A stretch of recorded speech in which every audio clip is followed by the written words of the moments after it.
Assalamualaikum warahmatullahi wabarakatuh. Waalaikumsalam warahmatullahi wabarakatuh.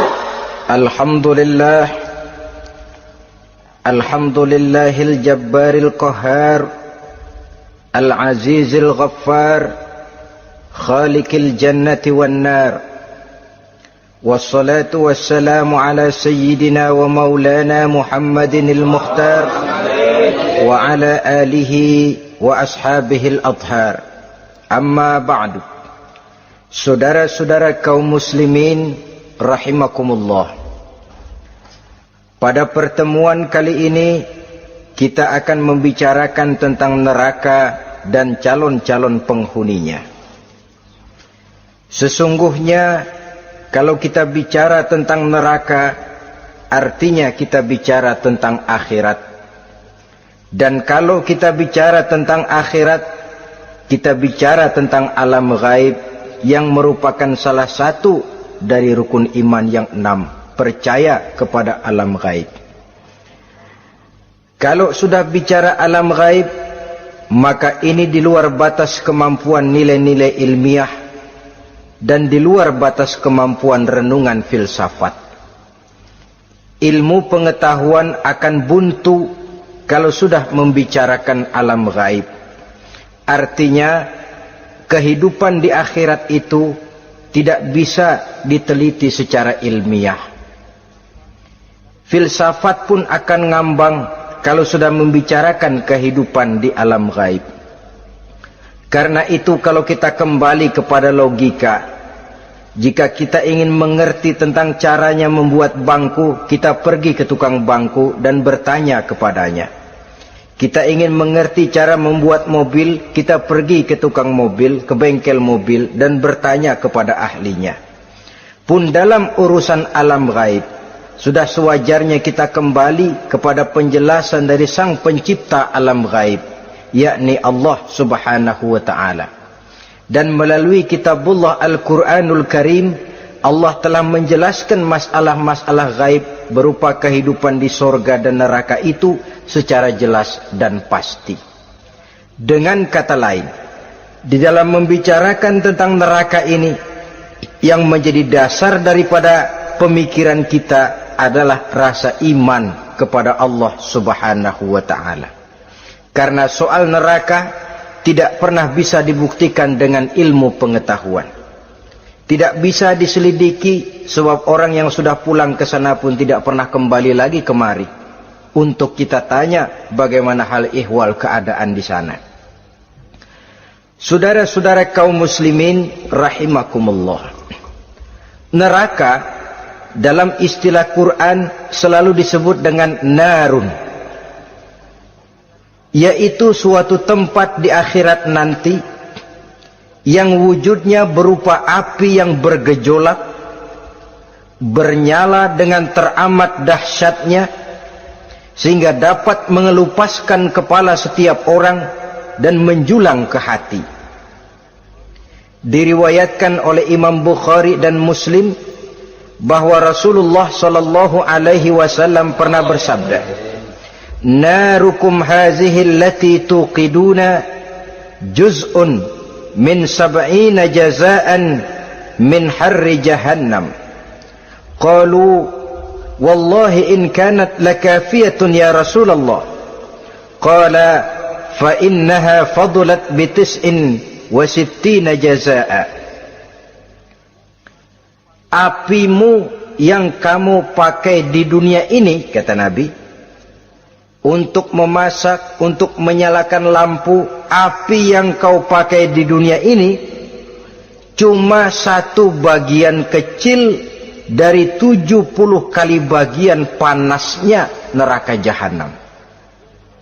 Sahabat waktu itu terperanjat lalu berkata, wallah in kanat lakafiyatun ya Rasulullah. Ya Rasul, api di dunia ini saja sudah cukup untuk menghanguskan kami, untuk menghanguskan apa yang ada. Bersabda Rasulullah sallallahu alaihi wasallam, maka sesungguhnya api neraka itu dilebihkan panasnya dengan 69 kali daripada panasnya api di dunia ini.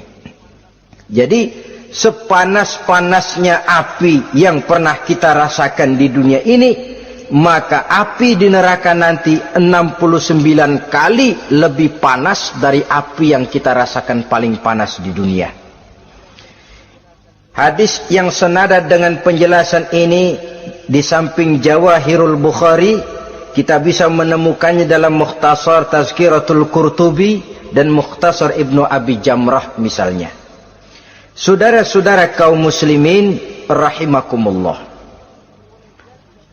Sehingga boleh jadi seringan-ringan azab penduduk neraka di akhirat nanti, kata Nabi, seorang yang di telapak kakinya diletakkan kerikil neraka yang sangat kecil, lalu mendidih otaknya. Itu seringan-ringannya. Di tapak kakinya diletakkan kerikil neraka yang oleh karena panasnya lalu mendidih otaknya. Itu yang paling ringan, nggak apa-apa, cuma segitu aja. Di telapak kakinya ditaruh kerikil, otaknya lalu jadi mendidih karena menahan panas.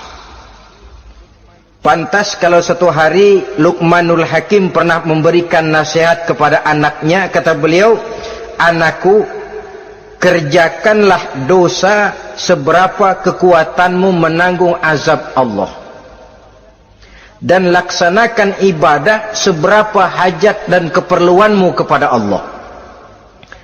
Berapa banyak hajatmu kepada Allah, begitulah kamu harus beribadah.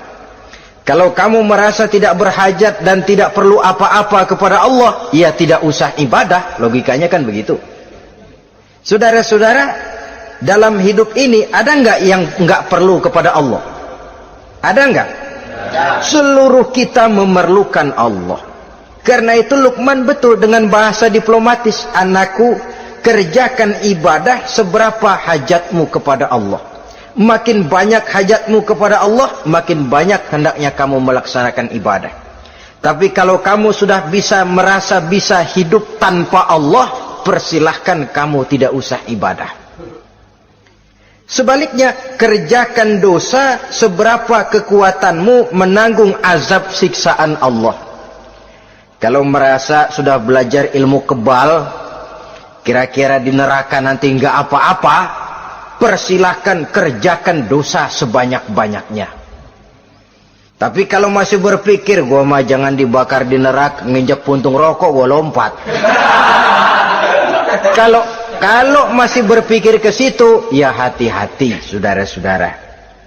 Nah, sebagaimana surga, neraka pun ada pintu-pintunya.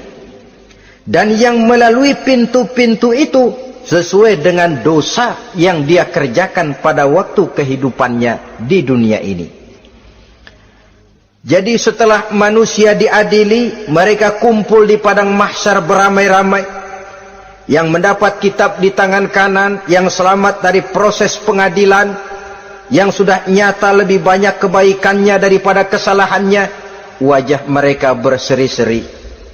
Tapi yang rapotnya merah, yang timbangannya lebih banyak kejahatannya, mereka mukanya udah pada gulem. Di tengah itulah kedengaran pernyataan dari Allah Subhanahu wa ta'ala, "Salamun qaulan min Rabbir Rahim." Ada ucapan selamat dari Allah, Tuhan yang maha pengasih dan maha penyayang. "Salamun alaikum." Selamatlah kamu, wahai orang-orang yang kelak akan sampai ke surga. Yang lulus di pengadilan dapat ucapan selamat dari Allah. Tapi pada saat itu juga Allah mengatakan, "Wamtazul yawma ayyuhal mujrimun." Pada hari ini, semua orang-orang yang kurang ajar, supaya minggir. "Wamtazul yawma ayyuhal mujrimun." Orang-orang yang durjana, kelompok durhaka, para pembuat dosa, misah hari ini, minggir semuanya. Kamu akan digiring ke dalam neraka. Saudara-saudara kaum muslimin rahimakumullah.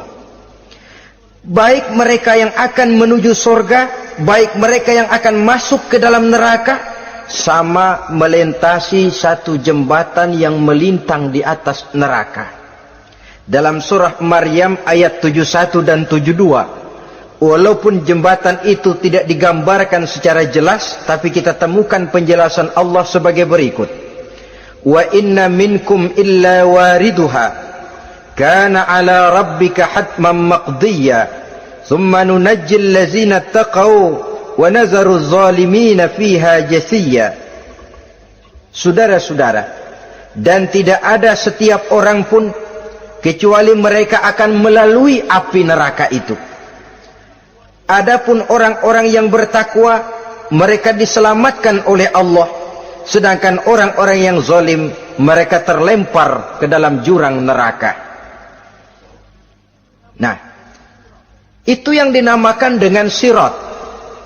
Ada memang riwayat menjelaskan bahwa sirat itu kecilnya seperti rambut dibelah 7, tajamnya lebih tajam dari mata pedang. Tapi dalam banyak hal, orang lewat di atas sirat itu bergantung kepada amalannya waktu dia hidup di dunia ini.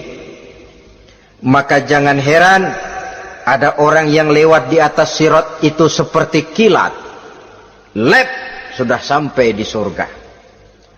Ada yang lewat di atas sirat itu seperti orang terbang. Ada yang lewat di atas sirat itu seperti orang lari.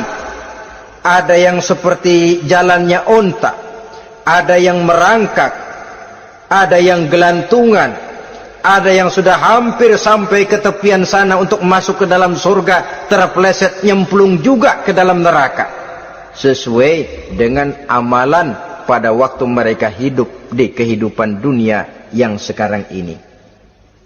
Saudara-saudara kaum muslimin rahimakumullah, apabila orang terperosok lalu masuk ke dalam neraka, bagaimanakah ihwal keadaan di neraka? Panasnya sudah kita jelaskan tadi, 70 kali lipat dari sepanas-panasnya api di dunia ini. Lalu orang-orang yang masuk ke dalam neraka, mereka juga mendapat pakaian, makanan, minuman, perhiasan. Tapi makanannya, minumannya, perhiasannya lain dengan orang-orang yang sampai di surga. Mereka juga diberikan buah-buahan, sebab di neraka juga ada pohon. Namanya pohon zakum. Buahnya duri dari api. Dan itu yang akan jadi lalap makanannya orang-orang neraka. Di dalam surah As-Saffat ayat 64-65 Allah subhanahu wa ta'ala menjelaskan, innaha syajaratun takhruju fi aslil jahim tal'uha ka'annahu ru'usus syayatin. Sesungguhnya pohon zakum itu adalah satu pohon yang akarnya keluar dari dasar neraka, yang buahnya seperti kepala setan. Ini sudah untuk bahasa yang sangat menyeramkan ini. Pohon itu tumbuh dari dasar neraka, buahnya mirip kepala setan. Itu akan dijadikan makanannya orang-orang yang ada di dalam neraka. Perhiasannya apa? Surah Al-Insan ayat 4, inna a'tadna lil kafirina salasilan wa aghlalan wa sa'ira.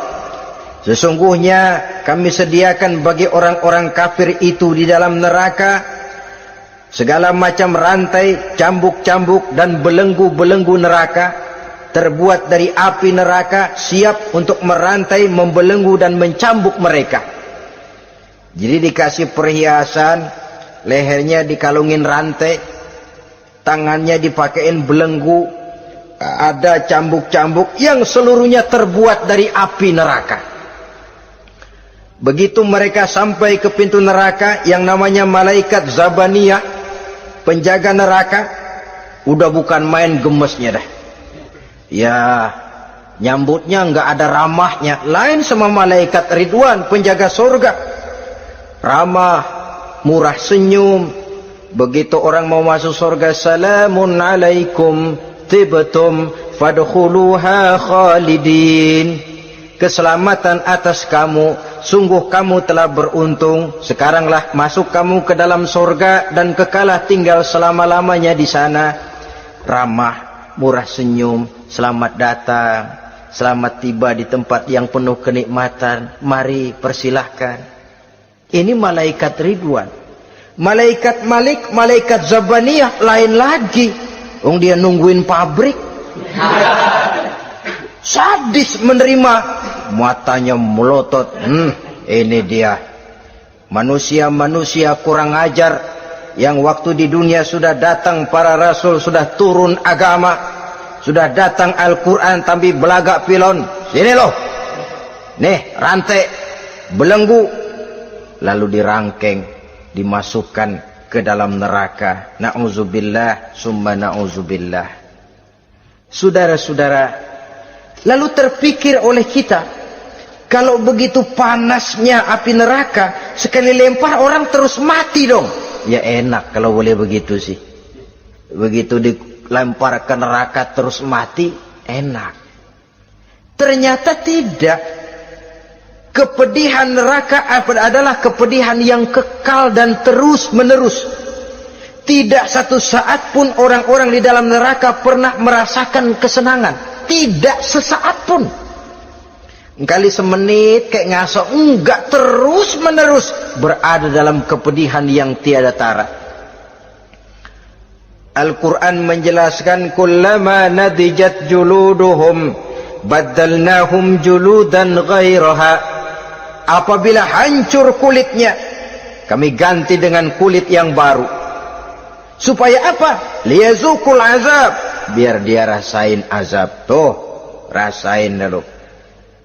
Hancur kepalanya, buletin lagi, hancur kulitnya, bikin lagi, berantakan isi perutnya, disempurnakan lagi, digiling lagi.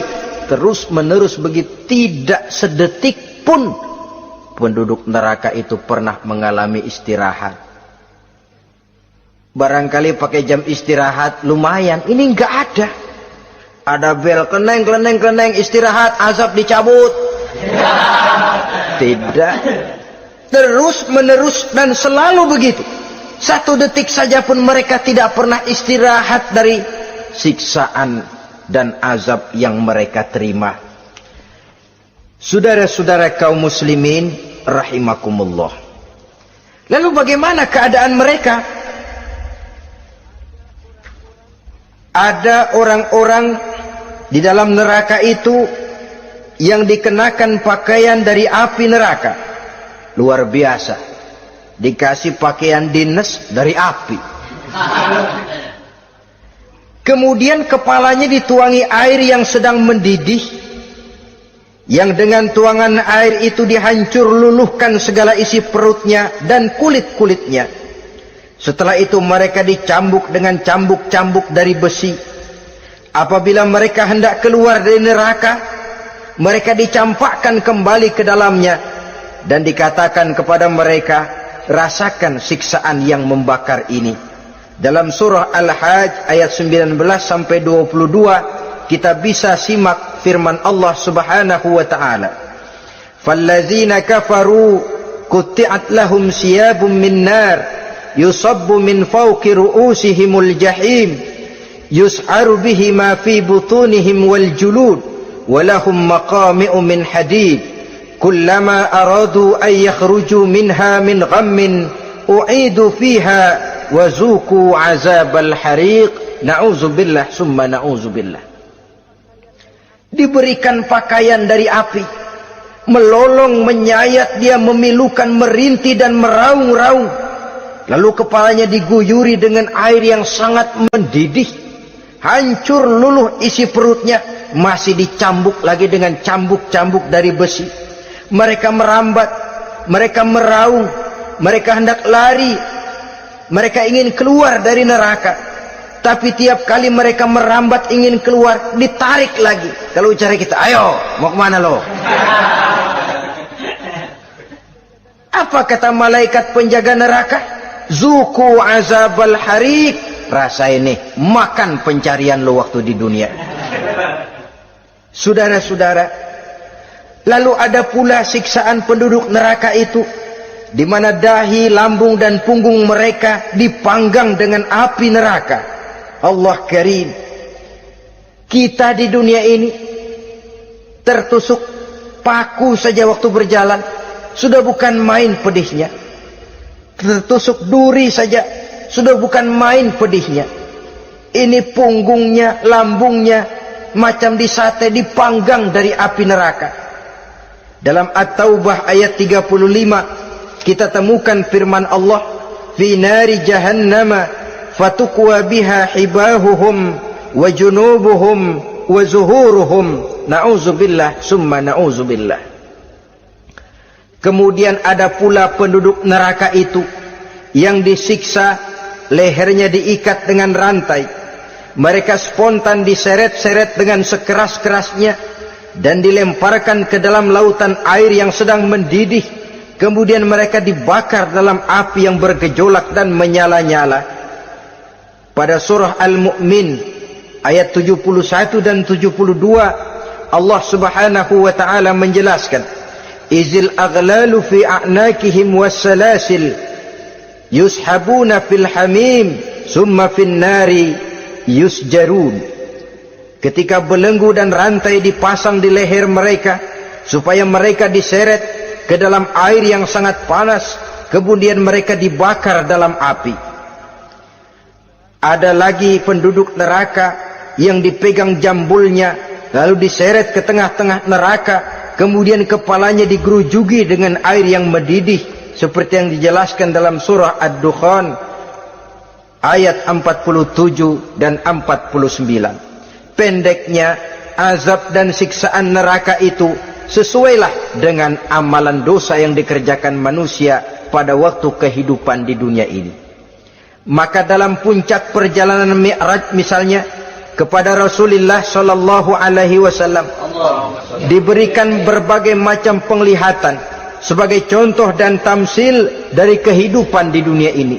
Sejak dari penglihatan di jalan sampai kepada penglihatan surga dengan segala kenikmatannya dan neraka dengan seluruh azabnya, seluruhnya merupakan contoh teladan. Misalnya dalam perjalanan ketika hendak Mi'raj itu, sebelum berangkat Rasul disodorkan dua minuman, segelas berisi arak, segelas lagi berisi susu. Kata malaikat Jibril, ambillah salah satu minuman itu ya Muhammad. Lalu Rasul dengan tidak ragu-ragu, mantap betul beliau mengambil gelas yang berisi susu, lalu beliau minum. Setelah beliau minum itu, malaikat Jibril berkata, "Shaddaqta ya Muhammad." Engkau telah benar Muhammad. Laqad asabtal haq, pilihanmu tepat. Kenapa ya Jibril? Untung susu yang kamu minum Muhammad. Kalau arak yang kamu ambil, pasti umatmu bakal jadi umat yang teler semua. Ini pun satu contoh buat kita semua, bahwa dalam kehidupan kita selalu berhadapan dengan susu dan arak, berhadapan dengan hak dan batil, berhadapan dengan benar dan salah. Maka hati-hati kita jangan sampai salah pilih karenanya. Lalu yang ada kaitannya dengan persoalan kita, penglihatan yang diberikan Allah kepada beliau di neraka.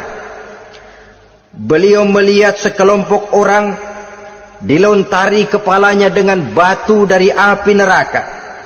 Tiap kali dilontari kepala itu hancur berkeping-keping, berantakan otaknya, lalu dibulatkan kembali. Setelah kepala itu bulat kembali, disambitin lagi, menjerit, meraung, merintih kesakitan, hancur kepalanya, berantakan otaknya, lalu dibulatkan lagi, terus menerus begitu, tidak pernah berhenti. Sampai Rasul bertanya, ya Jibril, ini orang kenapa kepalanya dilontari dengan api neraka sampai hancur lalu dibulatkan kembali? Kata malaikat Jibril, ya Muhammad, itulah contoh daripada umatmu yang berat untuk sujud kepada Allah Tuhannya. Itulah contoh dari umatmu yang waktu hidup di dunianya tidak pernah mendirikan solat sama sekali. Sombong yang paling sombong adalah sombong kepada Allah. Artinya tidak mau sujud kepada Sang Maha Penciptanya. Jadi barangkali saudara punya cita-cita atau keinginan, saya mau yang ini saja, persilahkan, gak usah sembahyang. Lalu ada lagi sekelompok kaum, perutnya besar, sebesar rumah, dililit dengan kala dan ular dari api neraka, diseret-seret dia di jurang neraka, dipatoki ular, hancur perutnya, dibulatkan lagi perut itu, diseret kembali, hancur lagi, dibulatkan lagi, terus menerus seperti itu. Kata Nabi, ya Jibril, ini apa lagi? Kata malaikat Jibril, wahai Muhammad, inilah contoh daripada umatmu yang waktu di dunia suka makan riba alias renten, dan suka makan harta anak yatim, suka ngobyekin anak yatim, sok jadi pengasuh anak yatimnya lapar, pengasuhnya yang pada kenyang. Saudara hadirin yang saya muliakan, orang yang makan riba alias renten, orang yang makan harta anak yatim, begitu gambaran yang diperlihatkan kepada baginda Rasulullah sallallahu alaihi wasallam.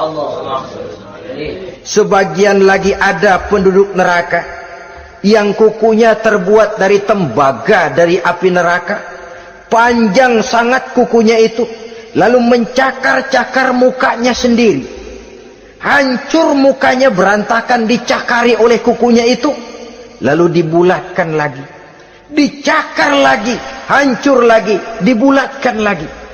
Pengangguran bener nih orang, muka sendiri dicakarin sendiri. Ya Jibril, ini tamsil apa Jibril? Ya Muhammad, itulah contoh dari umatmu yang pada waktu di dunianya enggak pernah rukun sama sesama saudaranya muslim, suka nyari aib orang lain, suka ngejelekin orang lain, padahal orang lain itu saudaranya seakidah. Kan sama dengan nyakar muka sendiri namanya, menepuk air di dulang, terpercik muka sendiri. Kejelekan saudaranya dikorek-korek, aib saudaranya diobral di pasar umum. Orang macam itu nanti tangannya akan tumbuh kuku panjang dari tembaga yang akan mencakar dan mengoyak-ngoyak mukanya sendiri. Itu kita bisa lihat nanti. Oh, ini yang waktu di dunia suka ngorek-ngorek kesalahan orang tuh, lagi pada nyakarin mukanya. Oh, begitu. Saudara-saudara kaum muslimin rahimakumullah. Oleh karena itu Nabi ajarkan kita, tuba liman syaghalahu aibuhu an uyubin nas. Beruntung orang yang aib dan kekurangan pada dirinya menyebabkan dia sibuk sampai enggak sempat ngorek-ngorek aib dan kekurangan orang lain.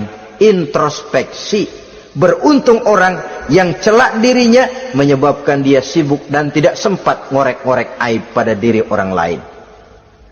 Ada pula di antaranya dilihat oleh Rasul, di antara penduduk neraka itu orang yang lidahnya terjulur memanjang, kemudian dipotong lidah itu dengan gunting dari api neraka, menjerit dan memekik ia menahan sakit yang tiada tara, sampai Rasul bertanya kepada malaikat Jibril, kalau ini tamsil apa lagi ya Jibril?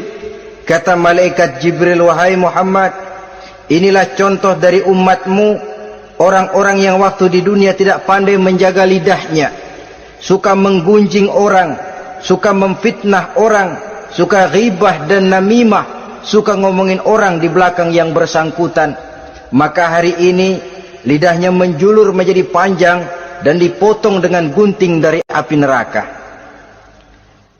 Lalu Rasul juga melihat sekelompok orang perempuan tergantung rambutnya dari gantungan api neraka, kemudian dipanggang dari duburnya sampai ke atas kepalanya dengan tombak dari api neraka, meraung dan merintih serta mengeluarkan nanah dari kemaluannya. Rasul bertanya, ini apa lagi ya Jibril? Kata malaikat Jibril, inilah perempuan yang waktu di dunia tidak pandai menjaga kehormatan dirinya, ahli zina dan tukang umbar, saudara-saudara kaum muslimin rahimakumullah, banyak lagi tamsil-tamsil yang dicontohkan dalam puncak perjalanan Mi'raj yang seluruhnya merupakan peringatan bagi kita umat Rasulullah sallallahu alaihi wasallam. Nah, kemudian sekarang marilah kita bicarakan neraka itu satu demi satu. Yang pertama, dan ini yang paling dikenal orang, neraka Jahannam atau naru Jahannam. Siapa yang dijelaskan Allah akan menjadi penghuni neraka Jahannam ini? Pertama dalam surah Al-Ankabut ayat 68. Wa man azlamu mimman iftara 'ala Allahi kadziban aw kadzdzaba bil haqqi lamma ja'ahu alaysa fi jahannam maswal lil kafirin. Adapun orang-orang yang zalim kepada Allah, mendustakan ayat-ayat Allah dan mendustakan kebenaran setelah datang kebenaran itu, bukankah neraka Jahannam merupakan tempat kembali bagi orang-orang kafir? Jadi dalam Al-Ankabut ayat 68 ini dijelaskan, penduduk neraka Jahannam itu pertama adalah orang-orang kafir. Siapa orang kafir? Menurut keyakinan akidah kita, setiap orang di luar Islam adalah kafir. Kemudian yang kedua dalam surah Al-Hijr ayat 42 dan 43, penduduk neraka Jahannam itu, inna ibadi laisa laka alaihim sultanun illa man ittaba'aka minal ghawin wa inna jahannama la maw'iduhum ajma'in. Sesungguhnya hamba-hambaku tidak akan bisa kamu kuasai, hai iblis, kecuali mereka yang mengikuti tipu dayamu. Sesungguhnya neraka Jahannamlah tempat mereka seluruhnya. Kalau kita perhatikan ayat ini, maka penghuni neraka Jahannam yang kedua adalah para pengikut setan. Para pengikut setan dengan seluruh ajaran-ajaran yang dilancarkan oleh setan. Padahal pada saat hendak masuk neraka, setan jelas cuci tangan. Tugasnya cuma bagaimana mencari pengikut sebanyak-banyaknya yang akan nemenin dia di neraka nanti. Tapi pada saat orang digiring ke dalam neraka, setan cuci tangan. Mungkin orang menuntut, setan, gue ngikutin lu, sekarang kenapa jadi kemari? Nah, gue bilang juga apa? Kata setan, gue bilang juga apa, lu kenapa ngikutin? Dan setan ini menebar ranjau dalam segala bentuknya, dengan segala macam caranya. Para pengikut setan yang menjauhi tuntunan agama, memperturutkan hawa nafsunya. Setan membisiki manusia lewat minuman keras, setan masuk manusia lewat judi, lewat zina, lewat kenikmatan yang melalaikan orang dari kehidupan akhirat dan selanjutnya, dengan segala macam jalan. Kadang-kadang dalam ibadah setan juga masuk. Kalau tidak ditimbulkannya takabur, ditimbulkannya sikap ujub dalam diri kita. Timbul rasa diri lebih benar dari orang lain, dan ini jelek. Timbul rasa nganggap enteng orang lain, itu kan ujub, nggak dikelihatannya orang, cuma hatinya aja ngomong sendirian. Kalau gue lihat di kampung ini nggak ada yang kayak gue. Bayangnya kayak ibadahnya kayak udah aing pang paling nak yo di dia. Itu juga bisikan iblis, dan dia tidak segan-segan mengaku jadi Tuhan iblis itu. Dan ini diceritakan dalam kehidupan Sayyidus Syekh Abdul Qadir Jailani. Ketika beliau sedang ibadah di mihrab dalam masjid, datang seberkas sinar. Sinar itu ngomong, "Ya Abdul Qadir, ana rabbuk." Hai Abdul Qadir, aku Tuhanmu, kata cahaya tadi. Sudah cukup kamu ibadah Abdul Qadir. Sembayangmu udah banyak, puasamu udah banyak, jihadmu cukup. Maka mulai sekarang berhenti dah ibadah. Aku bolehkan kepada kamu segala yang dilarang. Cuma yang didatangi Syekh Abdul Qadir. Sehingga mendengar cahaya tadi ngomong begitu, beliau ambil kasut sendal, disambitnya cahaya tadi, izhab ya la'in, pergi laknat terkutuk iblis kamu. Masa saya disuruh berhenti sembahyang karena hati saya sudah baik? Kalau hati sudah baik lalu boleh berhenti sembahyang, mestinya yang paling dulu berhenti sembahyang Nabi Muhammad, sebab beliau orangnya paling baik. Tapi Nabi hatinya baik, sholat jalan terus, hukum halal haram berlaku. Ini kadang-kadang orang sekarang baru ibadah dikit banget merasa dapat bisikan katanya, wangsit. Ya berhenti sembahyang madep ngulon, madep ngudek sembahyang. Bikin ajaran yang aneh-aneh. Nah kalau satu orang boleh dapat wangsit, saya juga boleh dong ngomong dapat wangsit. Saya juga boleh dong mendirikan aliran kepercayaan. Saya ngilang dulu dari kampung saya kira-kira 3 tahun. Saya nyepi di kaki Gunung Salak, pulang piara jenggot, pakai belangkon. Di depan nama saya pakai embel-embel mbah. Saya ngaku dapat wangsit di Gunung Ano, mewahyukan kepada saya ano. Saya cari murid yang fanatik. Saudara-saudara kaum muslimin rahimakumullah, setan membisiki manusia hatta kita sedang ibadah sekalipun dibisikinya. Caranya, mula-mula dia bisikin, lu sembahyang buru-buru dah. Buru-buru udah. Akhirnya apa? Rukuk kita nggak sempurna, sujud kita nggak lengkap, tumakninah kita kurang, bacaan kita tajwidnya nggak kena. Kalau itu bisa kita atasin, kita sembahyang sebagaimana yang seharusnya, dia bisiki lewat jalan lain lagi. Suruhnya yang pendek-pendek aja dah. Atau habis sembahyang udah sigrah, udah jangan pakai wirid, jangan pakai zikir. Dengan segala macam jalan dibisikinya was-was ke dalam diri kita. Sehingga ada satu riwayat walaupun dhaif, tapi ini baik untuk dijadikan pelajaran. Konon iblis itu kalau subuh keliling dia, bawa kulit kambing, jarum, sama tepung. Ditanya orang, iblis ini buat apa? Oh, kulit kambing. Gunanya tahu nggak? Kalau begitu subuh, sudah muazin bilang, as-salatu khairum minan naum. Salat lebih baik daripada tidur. Maka ini kulit kambing mulai aku hamparkan buat hamba-hamba Muhammad. Jadi begitu dengar azan, cuma udah bikin anget udah tidur. Kenapa? Kulit kambing belis masuk. Saudara-saudara, lalu kata orang tadi lagi, lah kalau tepung buat apa itu? Oh, tepung itu kalau umat Muhammad mau baca Quran, baca kitab, mutolaah, gua aurin tepung matanya biar dia sepet. Makanya kalau sudah ngaji baca Quran, bawaannya udah ngantuk aja ngantuk. Oh begitu, iya. Nah kalau duri paku itu buat apa? Nah ini duri paku. Kalau umat Muhammad mau hadir di majelis taklim, mau pergi ngaji, mau duduk iktikaf di masjid, gua pasangin paku di pantatnya. Jadi kalau sudah duduk di masjid, kelasat, kleset. Hadir di majelis taklim, kelasat, kleset. Bawaannya mau udahan melulu. Itu duri-duri dan paku-paku yang memang ditebarkan oleh iblis.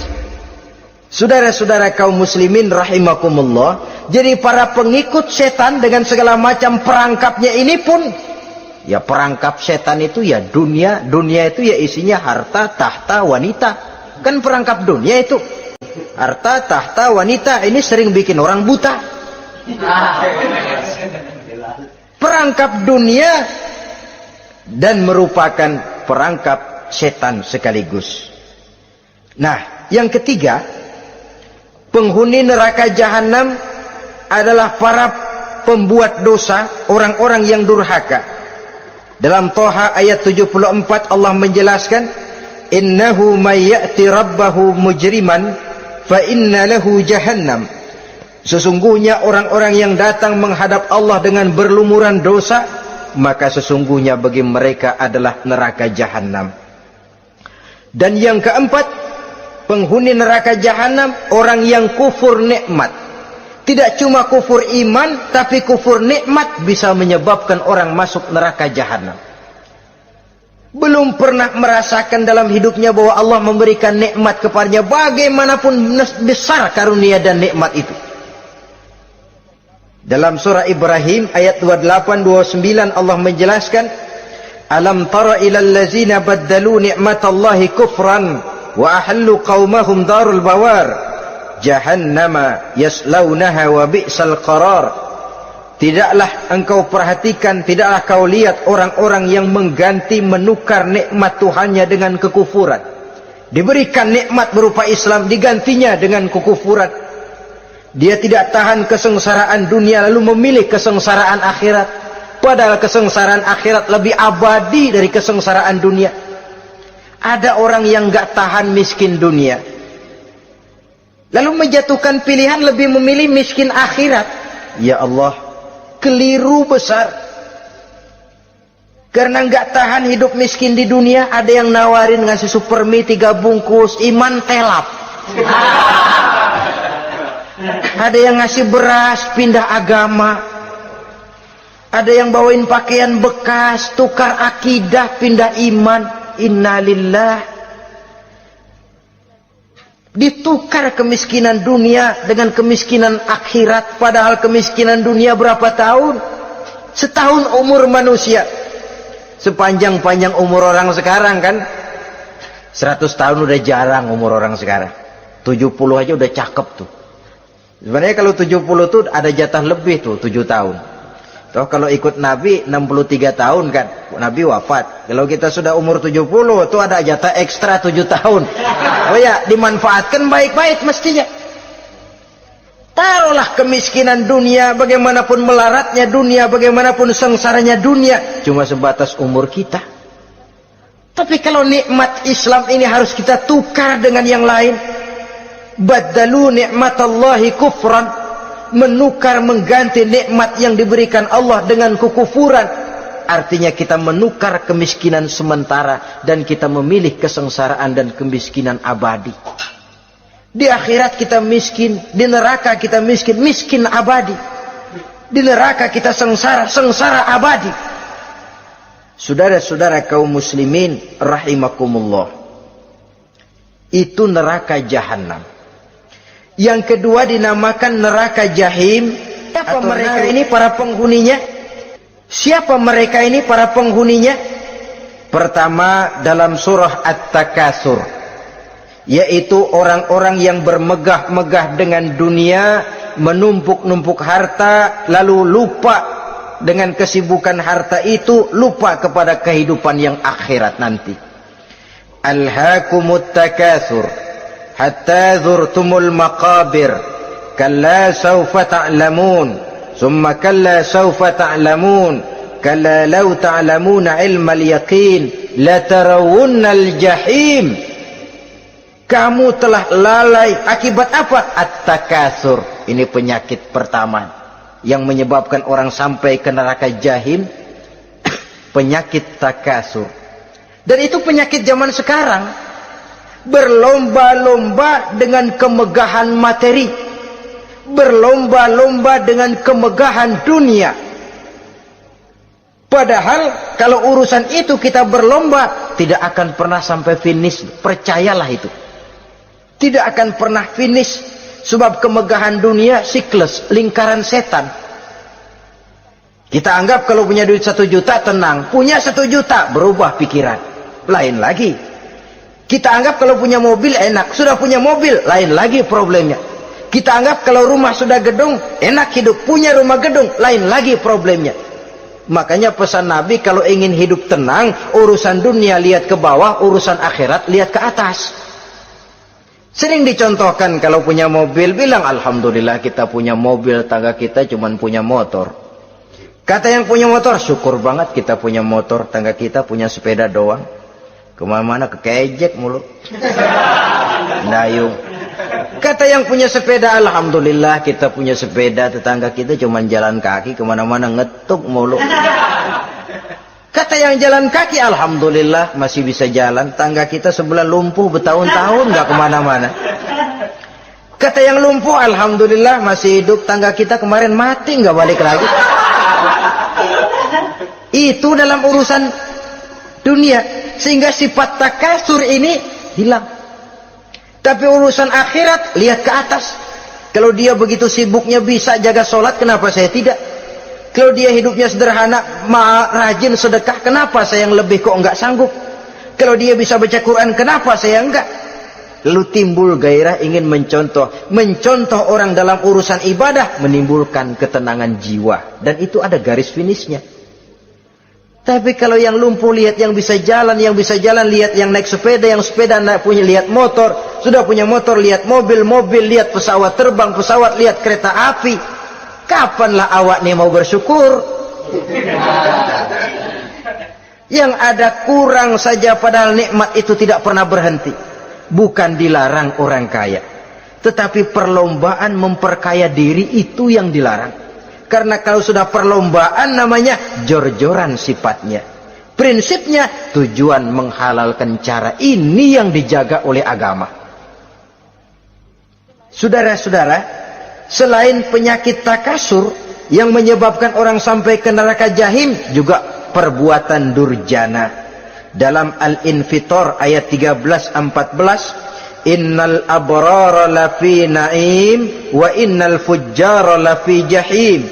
Orang-orang yang berbakti, berbuat kebajikan, mereka akan mendapatkan neraka surga naim. Tetapi orang-orang yang fujar, durjana, kurang ajar, durhaka, lafi jahim, mereka akan mendapatkan neraka jahim. Lalu siapa lagi penghuni jahim itu? Orang-orang yang menentang dan menantang ayat-ayat Allah. Wallazina sa'au fi ayatina mu'ajizin ulaika ashabul jahim. Dan orang-orang yang berusaha menantang ayat-ayat Allah sehingga melemahkan orang-orang yang mau mengikuti rasul-rasul Allah, menantang ayat Allah dan membuat lemah orang yang mengikuti rasul, melemahkan semangat orang yang mau mengikuti khitah dan perjalanan rasul. Lu mau bangun masjid, iya berabe berat, jangan. Jano aja kapok. Majelis taklim pahit, ngaji berat, melemahkan ini. Sudah dia rusak, merusak lagi. Kalau rusak kan cuma sendirian. Ini tidak, sudah rusak, merusak. Mu'ajizin, melemahkan orang-orang yang mau mengikuti ayat-ayat Allah. Dan itu tidak jarang zaman sekarang ini. Orang yang melemahkan semangat kita dalam berjuang menegakkan kebenaran. Kita yakin Islam agama yang benar, kita yakin Islam agama yang sempurna. Ada saja orang yang melemahkan semangat kita, yang berteori bahwa ada ayat-ayat Quran yang tidak relevan lagi dengan situasi dan kondisi, yang berteori bahwa Nabi Muhammad cuma sebagai manusia biasa yang tidak terlepas kemungkinan dari salah. Pendeknya melemahkan nilai-nilai semangat kita untuk memperjuangkan Islam ini. Ini pun termasuk mu'ajizin. Mereka akan menemukan nanti di akhirat kapling di dalam neraka yang dinamakan neraka jahim. Na'udzubillah summa na'udzubillah. Yang ketiga, saudara-saudara, di antara nama neraka itu adalah neraka hawiyah. Siapa penghuni neraka hawiyah ini? Dalam surah Al-Qari'ah ayat 8-11 dijelaskan secara simpel, wa amma man khaffat mawazinuhu fa ummuhu hawiyah. Adapun orang-orang yang ringan timbangan kebaikannya, maka tempatnya adalah neraka hawiyah. Artinya orang ini lebih berat timbangan kejahatannya, sedikit kebaikannya, sehingga jadi ringan di timbangan akhirat nanti. Solat, puasa, zakat, tapi dosa yang dikerjakan masih lebih banyak ketimbang kebaikan yang dikerjakannya itu. Maka orang semacam ini apabila tidak mendapat syafaat, maka dia akan masuk ke dalam neraka yang namanya neraka hawiyah. Lalu yang keempat, neraka wail. Dalam surah Al-Ma'un ayat 1-7, garis besarnya yang mendapat neraka wail adalah para pendusta agama. Siapa sih pendusta agama itu? Ara'aita allazi yukazzibu biddin. Tidakkah kamu lihat siapa orang-orang yang mendustakan agama? Mendustakan agama, beragama tapi bohong, solatnya bohong, hajinya bohong, puasanya bohong, mendustakan agama. Siapa mereka? Fadzalikal ladzi yad'ul yatim. Pertama, orang yang suka menghardik anak yatim. Anak yatim yang lemah, anak yatim yang tidak berdaya, yang hidup dipayungi kemiskinan dan kekurangan, bukan ditolongnya, malah dihardiknya. Jangan lupa, saudara yang sudah 2-3 kali pergi ke Makkah, saudara yang khusyuk dalam sujudnya, saudara yang mantap dalam puasanya, mungkin saja bisa terhalang masuk ke dalam surga. Karena di samping rumah saudara ada anak yatim merintih menahan lapar dan haus. Saudara tahu, saudara mampu, tapi saudara diam saja, tidak mau mengulurkan tangan. Mungkin itu yang akan mengganjal saudara untuk masuk ke dalam surga. Wala yahuddu ala tu'amil miskin. Mereka membiarkan fakir miskin, tidak memberikan makan. Kemudian fawailul lil musallin. Mereka juga melalaikan solat. Allazina hum an solatihim sahun. Allazina hum yura'un. Mereka juga riak di dalam amalnya. Saudara hadirin kaum muslimin rahimakumullah, melakukan melalaikan solat, kemudian riak dengan amalnya, termasuk amalan solatnya. Kalau jadi imam, bahasanya dibuat sepasih-pasihnya, surahnya yang panjang-panjang, paling pendek sabbihis sama wadduha. Tapi kalau solat sendirian cukup kul huwallahu ahad sama inna a'toinakal kautsar. Hilang lagi nilai keikhlasannya. Dan terakhir, mereka enggan untuk membayar zakat. Yang memenuhi ciri-ciri inilah yang dikatakan sebagai pendusta agama. Menghardik yatim, membiarkan fakir miskin, melalaikan solat, riya, dan enggan membayar zakat. Mereka divonis mendapat neraka wail, seperti dalam surah Al-Ma'un ayat 1 sampai dengan 7. Saudara-saudara kaum muslimin rahimakumullah. Yang kelima, neraka sa'ir. Neraka sa'ir ini pertama buat mereka yang memakan harta yatim. Kalau tadi tidak mau membantu, ini malah membantu tapi tujuannya malah ngobyekin anak yatim. Mereka yang memakan harta yatim, dalam An-Nisa ayat 10, innal ladzina ya'kuluna amwalal yatama zulman innama ya'kuluna fi butunihim nara wa sayaslawna sa'ira. Sesungguhnya orang-orang yang memakan harta anak-anak yatim dengan zalim, mereka sebenarnya telah memakan neraka, memasukkan api neraka ke dalam perutnya. Mereka akan dilontarkan ke neraka sa'ir. Selain itu, orang-orang yang mengingkari apa yang diturunkan oleh Allah Subhanahu wa ta'ala, mengingkari kebenaran Quran, mengingkari Rasul, pendeknya mengingkari Islam, dijelaskan dalam surah Luqman ayat 21. Yang keenam, saudara-saudara, yang dinamakan dengan neraka laza namanya. Pertama, untuk pembangkang dan orang yang menjauhi agama. Yang kedua, orang yang berpaling dari kebenaran. Dan yang ketiga, orang yang suka menumpuk-numpuk harta dan menyimpannya, tidak mau membayar zakat, infak, apalagi sedekah. Ini kita temukan penjelasannya dalam surah Al-Ma'arij ayat 15 dan 17. Yang ketujuh dinamakan neraka Sakor. Siapa penghuni neraka Sakor ini? Pertama, orang yang tidak pernah sholat. Yang kedua, tidak pernah memberi makan orang-orang miskin. Yang ketiga, ahli membicarakan yang batil. Strategis betul dia, ulung kalau sudah mengatur kebatilan. Kemudian yang keempat, orang yang mendustakan hari akhir. Dalam surah Al-Muddatsir ayat 42 sampai 47, kepada penduduk neraka Saqar ditanya, "Ma salakakum fis Saqar?" Apa yang menyebabkan kamu masuk ke dalam neraka Saqar? Qalu lam naku minal musallin wa la naku nut'imal masakin wa kunna nakhudu ma'al khaidin wa kunna nukadzibu yaumaddin. Mereka menjawab, kami di dunia tidak pernah sholat, tidak pernah memberi makan fakir dan miskin.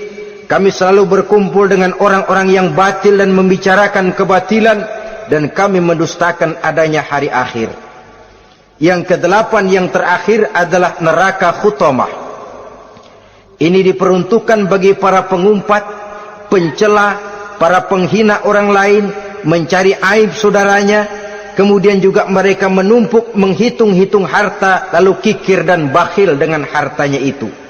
Dalam surah Al-Hujurat ayat 11-12, kemudian surah Al-Humazah ayat 1 sampai dengan 7, kita temukan penjelasan itu. Pada akhirnya saudara-saudara, kalau penduduk surga mereka kekal di dalamnya, maka penduduk neraka ini ada dua macam. Ada penduduk musiman, ada penduduk permanen. Kalau yang namanya penduduk permanen itu sudah punya paspor KTP itu. Memang penduduk permanen itu mereka yang kekal selama-lamanya di dalam neraka. Mereka lah orang-orang musyrik dan orang-orang kafir, termasuk orang-orang munafik. Bahkan lebih dahsyat lagi yang namanya munafik. Kata Allah, innal munafiqin fid darkil asfal minan nar. Orang munafik itu berada di dasar jurang neraka yang paling bawah, keraknya neraka. Saudara-saudara, adapun penduduk yang semi permanen, ia masuk neraka buat sementara saja, sekedar dengan dosa-dosa yang dikerjakannya. Mereka adalah orang-orang mukmin yang asli, orang-orang Islam yang waktu di dunianya berbuat dosa. Mereka masuk ke dalam neraka, menerima azab sesuai dengan dosa yang dikerjakannya. Setelah itu mereka akan diangkat dari surga untuk ditempatkan di dalam, mereka akan diangkat dari neraka untuk ditempatkan di dalam surganya Allah Subhanahu wa ta'ala. Seperti banyak dijelaskan dalam hadis-hadis sahih yang diriwayatkan oleh Imam Bukhari dan Muslim. Nah, inilah sekelumit tentang neraka dan calon-calon penghuninya. Mudah-mudahan Allah jauhkan kita, Allah jauhkan anak cucu kita, amin. Allah jauhkan seluruh keluarga kita, amin. Dari neraka dan dari azab neraka. Amin. Terima kasih dan mohon maaf. Wassalamualaikum warahmatullahi wabarakatuh. Waalaikumsalam warahmatullahi wabarakatuh.